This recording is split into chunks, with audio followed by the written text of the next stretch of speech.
Well, hi there, food friends. It's Kevin. Hey, it is Kevin, and I'm Ralph. I'm behind the camera. And welcome to Cavalcade of Food. Well, Ralph, it is apple picking time up here in the beautiful thumb of Michigan, where we are. And so you know what? We're going to make a dessert here for friends who are coming by for dinner. Something easy. You know how they say spring is in the air? Well, fall is in the air up here. It is. It sure is. And we love fall and all the harvest and bounty and blessings that come with it. So I've got an 8x8 baking dish, which I've sprayed. I'm wiping off the excess spray with baking spray, nonstick. I'm going to I've got 6 apples here. They were on the small side. Just going to see. It may be more than I need. Okay, what kind of apples? This one, you know, there are apples that are good for eating and good for baking. These are called Paula Reds. So those are good for baking, not eating? And eating. They're a little sweet, a little tart. Okay. You know, there's Macintosh, Jonathan. Those are all baking and eating? You know, Granny Smith. It depends on what kind of apple you like in terms of tartness, texture. Okay, this is an apple that's pretty easy to use for whatever it might be, baking or eating. So I've got 6 of them here, and they come up about halfway through the baking dish. Peeled and sliced, okay? Cored and sliced. Now, here's the easy part. We're going to make the crisp part that goes with the apple. Got it. 1 cup flour, regular all-purpose white flour. Easy enough. 1 cup granulated sugar. Oh, that's sweet. Okay? 3/4 of a teaspoon of cinnamon and apples, natural. They go together. 1/8 of a teaspoon of salt. And I've got about, let's call it a 1/2 teaspoon of lemon zest. Okay? That all goes directly into it? This just goes all in here. Into your dry ingredients. And I'm going to get a whisk. And you could sift this together, but I find that this is just as easy. We're going to whisk all this together. That sugar had a few little clumps in it, which I want to break up. So this is basically going to be our crust or our, the crisp. Okay, there we go. Now, over here I've got 1 stick of butter, softened, okay? So I've had this out. So you just, by soften you mean just let it get room temperature? Yeah, so that it's, soft to the touch, or, something that would be spreadable. Okay. We're going to work this butter in. This is a pastry blender. If you didn't have this, you could use 2 knives, 1 in each hand. But this is called cutting in.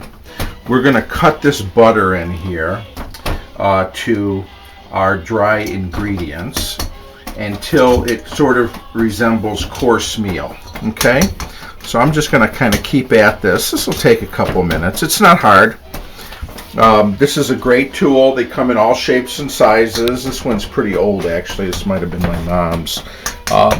You use this a lot for cutting in shortening to flour, like when you're making pastry dough, pie crust. That's really... But at the same time... I'm sorry, go ahead, Ralph. At the same time, it's also blending all those other flavors together. Yeah, it's basically taking the fat, in this case butter, and blending it into the dry ingredients to create sort of these crumbles, okay? So how do you can't, it's hard to mix fat. If you blend it, it creams, and you don't want that. You want it solid because that butter's going to melt, and it's going to mix with the butter and the seasoning. So this device does 2 things at once. So I'm going to keep doing this. It's got another minute or so, and then when it's ready, we'll put it on top. By the way, oven's preheating to 375. Okay, Ralph, this is ready. See what it looks like? Yeah, kind of crumbly. Yeah, crumbly. Sometimes it's often referred to as like a coarse meal, but like cornmeal? Yeah, like cornmeal or some other kind of grain meal. Okay, so Now we're simply going to take this and we're going to spread it over the top of the apples.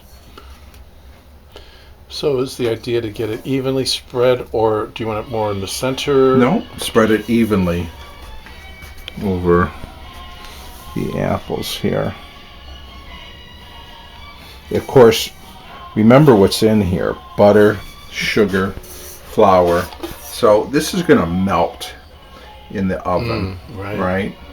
It's going to kind of drop down into the apples. Into all the little nooks and crannies. Now, 375, 40 to 45 minutes. This is my insurance policy. I'm putting it on a pan with parchment paper in case it bubbles over. Sometimes these things do, and that's just the way it is, okay? We're going to put that in here, and we're going to let it do its thing. 40, 45 minutes, 375, and we'll have our apple crisp. Our crisp has been in for, it was 45 minutes, and then I thought it needed a few minutes more, so it's been in almost an hour, okay? We want it to get nice and crispy. We want, why have an apple crisp if it ain't crisp? Exactly. Right? So, but you can smell, it smells wonderful. And you can see how it's browned on the top. Yep. Which is what you want. Okay? Almost looks like a toasted marshmallow from here. Yeah. So, you know what?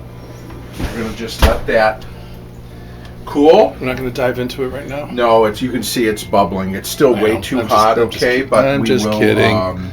We will have it for dessert. It should still be nice and warm. And maybe serve it with a little vanilla ice cream, but we'll come back. Well, here we are. We've had our dinner, and we're having our dessert, this delicious apple crisp. We were about to cut into it and Kevin said, wait, we got to film it. We got to, because everybody always wants to see the end product. Here it is.